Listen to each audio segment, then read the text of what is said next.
Congress party बहुत परेशान है। देश भर में धरना देने की बात कर रही है। धरना देने का अधिकार उनका है,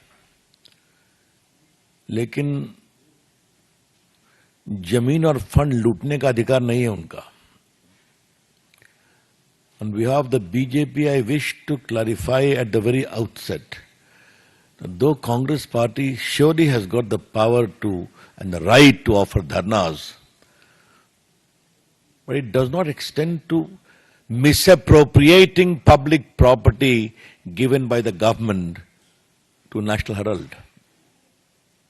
ये समझना बहुत जरूरी है। मित्रों, आज थोड़ा रिकॉल वैल्यू जरूरी है। नेशनल हेरल्ड 1937 में शुरू किया गया था।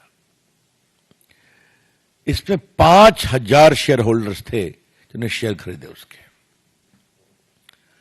तो ये नेहरू खानदान की जागीर कभी नहीं रही है। इस बात को समझना बहुत जरूरी है। और बड़े बड़े लोग जो फ्रीडम फाइटर थे, जो बाद में कांग्रेस के बड़े नेता भी बने, मुख्यमंत्री वगैरह बने, ये सबों ने उसमें सहयोग किया। 2008 में नेशनल हेरल्ड का पब्लिकेशन बंद हो गया क्योंकि वो चल नहीं पाया। उसके बाद कांग्रेस पार्टी ने नेशनल हेरल्ड को 90 करोड़ रुपया दिया था, एसोसिएटेड जर्नल लिमिटेड जो इसको पब्लिश करते थे। ये जानना जरूरी है कि कांग्रेस पार्टी एक पॉलिटिकल पार्टी है। पॉलिटिकल पार्टी को कई एग्जम्पशंस हैं, आपको मालूम है। तो वो किसी प्राइवेट बॉडी को पार्टी का फंड नहीं दे सकते हैं। इस बात को समझे आप।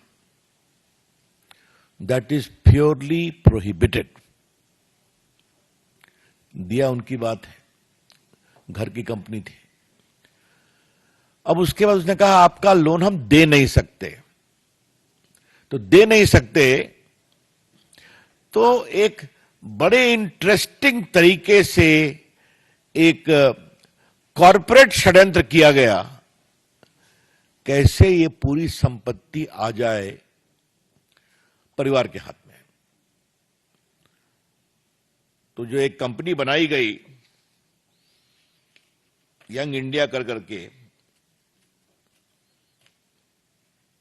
उसमें 38% शेयर सोनिया जी का, 38% राहुल जी का, और बाकी मोतीलाल वोरा और बाकी लोग का था। ऑस्कर फर्नांडिस वगैरह इस टाइप के लोग थे वहां पर। ये इक्विटी शेयर 9 करोड़ के पूरे शेयर इस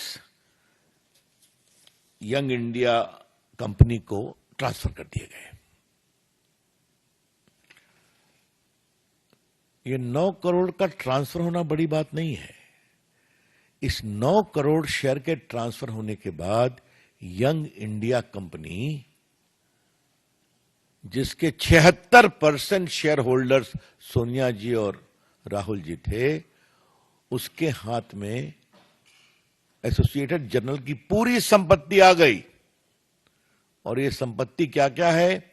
दिल्ली में बहादुर शाह जफर पर एक प्रॉपर्टी, मुंबई में प्रॉपर्टी, लखनऊ में प्रॉपर्टी, भोपाल में प्रॉपर्टी, पटना में प्रॉपर्टी, जो हजारों करोड़ की है। ये कहा गया कि यंग इंडिया लिमिटेड वो नॉन प्रॉफिट ऑर्गेनाइजेशन था, चैरिटेबल पर्पस के लिए। आज तक उन्होंने क्या चैरिटेबल पर्पस किया है कुछ पता नहीं है।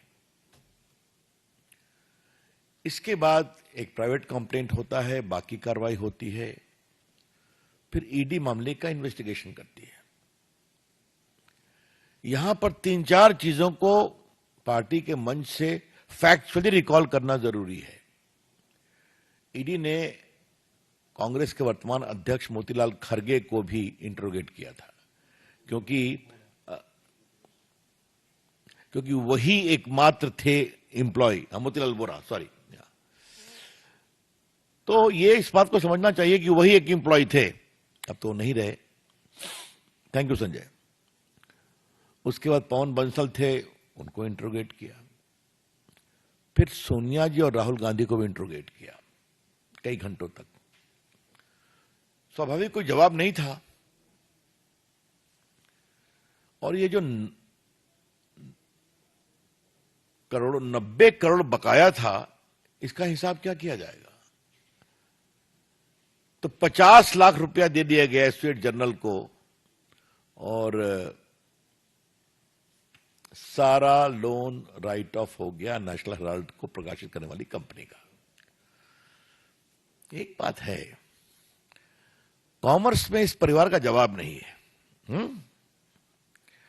50 लाख में 90 करोड़ की संपत्ति प्राप्त कर लेना, 90 करोड़ राइट ऑफ कर देना और हजारों करोड़ की संपत्ति का मालिकाना हक प्राप्त कर लेना। और दूसरे एक सदस्य जो मेंबर हैं 3 करोड़ में जमीन खरीदते हैं हरियाणा में और कमर्शियल यूज हो जाता है और 58 करोड़ रुपए में बेच देते हैं। तो ये तो इस देश को सीखना चाहिए कि ये जो गांधी मॉडल ऑफ डेवलपमेंट है, इसलिए मैं इसको गांधी मॉडल ऑफ डेवलपमेंट कह रहा हूं। गांधी जी नहीं, Gandhi model of development. Be very clear about it.